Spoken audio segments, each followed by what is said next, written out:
gisomwe twari turiho tutaziranye bitwoherereza iki gitabo izina ryacyo ni Bibiliya.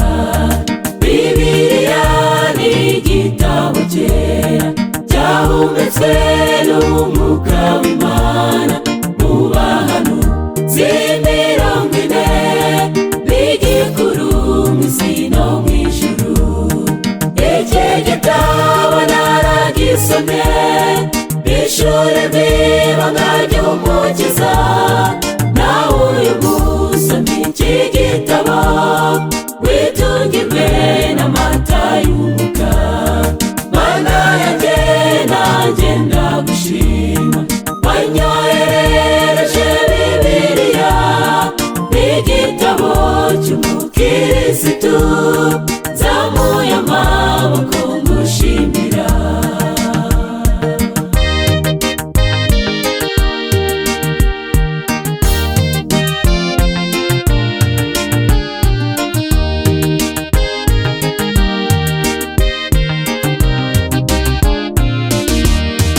Bibiliya funguro ry'igitondo n'ifunguro ndetse ryo ku manywa n'ifunguro rya nimugoroba, igihe cyose urarifungura.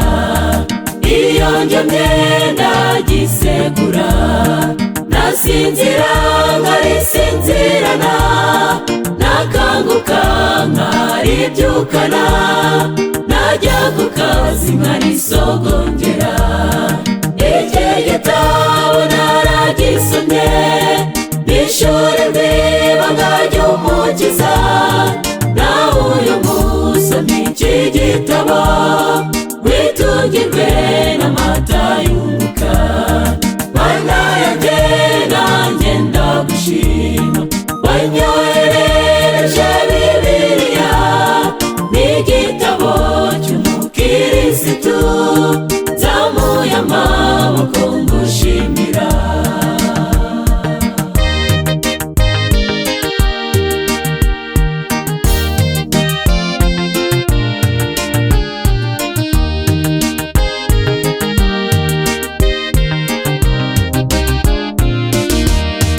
Bibiliya soko idakama, n'ikigega kitavuvuka, uyororeramo ntabwanyagwa, uhinzemo wese ntabwarubya.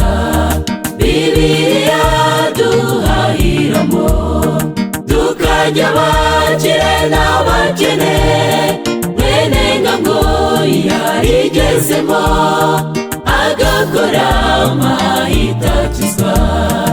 Iki gitabo naragisomye b'ishuri b'ibanga ry'Umukiza, nawe uyu munsi umva iki gitabo witungirwe n'amata y'umwuka. Mana yanjye nanjye ndagushima, wanyoherereje Bibiliya n'igitabo cy'umukirisitu, nzamuye amaboko ngushimira. Iki gitabo naragisomye b'ishuri b'ibanga ry'Umukiza, nawe uyu munsi umva iki gitabo